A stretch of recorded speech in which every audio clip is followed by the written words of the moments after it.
बहुतेक पुरुष लैंगिक समस्यांकडे दुर्लक्ष करत नाहीत, ते फक्त त्याला तणाव समजून स्वतःच सोडवू पाहतात. पण खरं तर कधी कधी हा तुमच्या शरीराचा सुरुवातीचा इशारा असू शकतो. तुमचं हृदय किंवा रक्तातील साखर लक्षणं दिसण्यापूर्वीच. मी डॉक्टर सुधीर.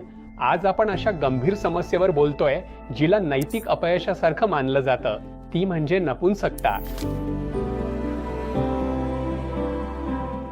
जरा नीट पाहिलं तर तुम्हाला दिसेल की शहरी भारतात एक पॅटर्न आहे. 30 ते 40 वर्षांचा एक पुरुष जो आपल्या आयुष्यात चांगलं करत आहे, पण बेडरूम मध्ये त्याच्या सर्वात खासगी जागेत गोष्टी अनिश्चित वाटतात. म्हणून तो तेच करतो जे बहुतांश पुरुष करतात. तो थांबतो, या विषयाला टाळतो, घाईघाईने गुगलवर, रात्री 1 वाजता ChatGPT वर उत्तर शोधतो. मग तो केमिस्ट कडून सुचवलेली काही परफॉर्मन्स सुधारणा करून पाहतो आणि स्वतःला वचन देतो पुढच्या वेळी सगळं ठीक होईल. दरम्यान त्याचा जोडीदार विचार करत राहतो, प्रश्न माझ्यात आहे का? मी पुरेसा आकर्षक नाही का? की काहीतरी वेगळंच चाललंय? अशा परिस्थितीत शांतता फक्त परिस्थिती आणखी वाईट करते. माझ्या भाषेत अगदी सोप्या शब्दांचा अर्थ, पुरुषांची इरेक्शन ही इच्छाशक्तीची समस्या नाही. हे मुख्यत्वे रक्तप्रवाहावर अवलंबून असतं. तुमच्या रक्तवाहिन्यांना प्लंबिंग सारखं समजा. जेव्हा रक्तवाहिन्यांची आतील बाजू अस्वस्थ होते, जसं की जास्त साखर, उच्च रक्तदाब, खराब झोप किंवा दीर्घकालीन तणावामुळे, तेव्हा रक्तप्रवाह कठीण होतो.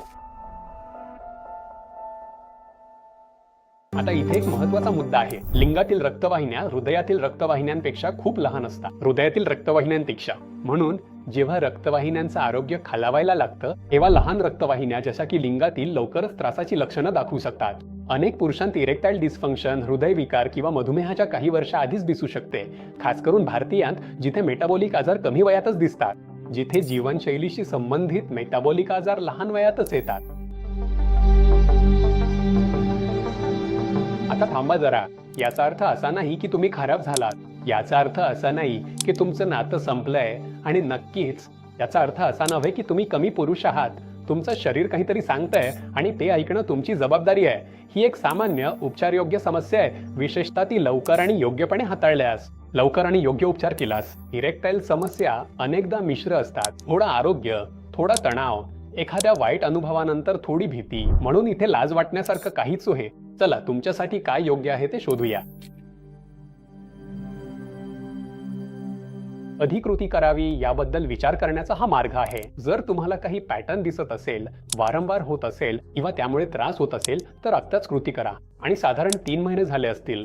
जरी प्रत्येक वेळी होत नसेल तरी, तुम्ही वयाने लहान असलात तरी, पण काही जोखीम घटक असतील तर, जसं की जास्त वजन, स्थूलता, उच्च रक्तदाब, जास्त साखर, धूम्रपान किंवा तंबाखूचा वापर, कमी शारीरिक हालचाल किंवा जास्त मद्यपान. खूप वेळा एक मोठा संकेत दुर्लक्षित केला जातो. म्हणजे मोठ्याने घोर घालणे किंवा दिवसा झोप येणे हे कदाचित सूचित करतं की झोपेत श्वास घेण्यास अडचण येत आहे. व्यायाम करताना छातीत दुखणे, दम लागणे किंवा हृदयरोग असल्यास, अशी धोक्याची लक्षणे दिसल्यास उशीर करू नका. जर तुम्हाला हे लागू होत असेल तर सर्वात आधी कोणाला भेटावं? पुरुषांच्या आरोग्य तज्ञाकडे, जसं की यूरोलॉजिस्ट किंवा सर्वसाधारण डॉक्टरकडे सुरुवात करा, जे संपूर्ण परिस्थितीचं परीक्षण करतील. या परिस्थितीत तुमचा डॉक्टर नेमकं काय करेल? आणि लक्षात ठेवा, हे तितकं भीतीदायक नाही. ते तुमच्याकडून काही गोष्टी विचारतील, जसं की सकाळच्या इरेक्शनचे पॅटर्न, तणाव, झोप, मद्य किंवा तंबाखूचे सेवन, आणि तुम्ही आधीपासून काही औषधे घेत असाल तर तीर्थरूप.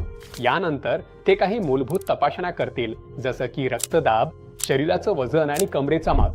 तुमचे डॉक्टर काही सामान्य चाचण्या करण्याचा विचारही करू शकतात. उदाहरणार्थ HbA1c किंवा उपाशी साखर, लिपिड प्रोफाइल किंवा कधीकधी सकाळच्या टेस्टोस्टेरॉनची पातळी.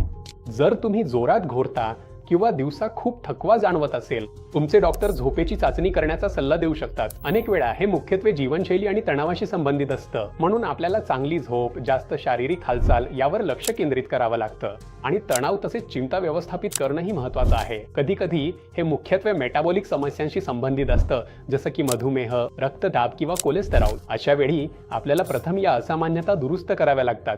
मग आपण सुरक्षितपणे आपल्या ED उपचाराकडे जाऊ शकतो. आणि कधी कधी हे हॉर्मोनल असतं किंवा काही इतर औषधांच्या साईड इफेक्टमुळेही असू शकतात. अशा वेळी आपण लक्ष केंद्रित करून दुरुस्ती करतो. तुम्हाला मदतीची गरज असल्यास तुम्ही प्रमाणित यूरोलॉजिस्टची सल्लामसलत करू शकता. रॅक्टोवर पटकन उपायासाठी नाही, तर तुमच्या शरीरावर आधारित स्पष्ट योजनेसाठी. महत्त्वाच्या आरोग्य विषयांवर अधिक उपयुक्त सल्ल्यासाठी कृपया या चॅनलला सबस्क्राईब करा आणि बेल आयकॉनवर क्लिक करा.